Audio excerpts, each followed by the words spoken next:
I was in 8th grade and I really wanted a pet hamster. A hamster was like a miniature version of a pet.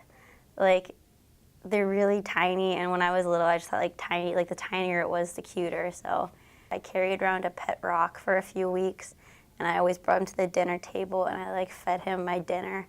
So one day my dad got really mad and told my mom that if I could handle a pet rock, I could handle a hamster. So we went to go pick one out and I brought him home, and the first thing he did was like go on his little hamster wheel and start running.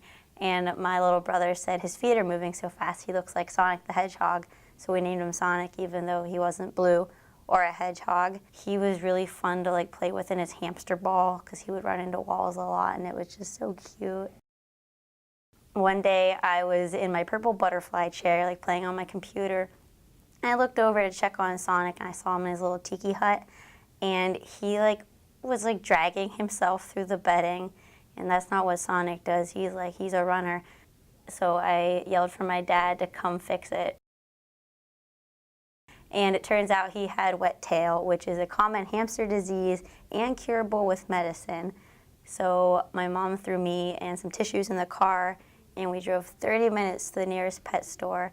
I cried the entire time, even in the pet store, and we got the medicine and drove home. About 15 minutes away, we hit traffic. So we called my dad to make sure Sonic was still alive, and he was. After we got out of that traffic jam and got home, I ran upstairs and Sonic was dead. After that, we buried him in the backyard the night before Christmas Eve.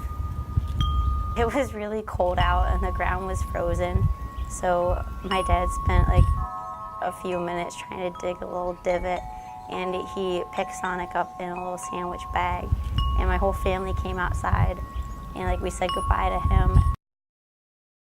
It was really sad to like raise this hamster for 3 years and see him like grow into a beautiful young man, and then come home one day and just touch the little squishy guy and find out he was really hard and cold and gone forever.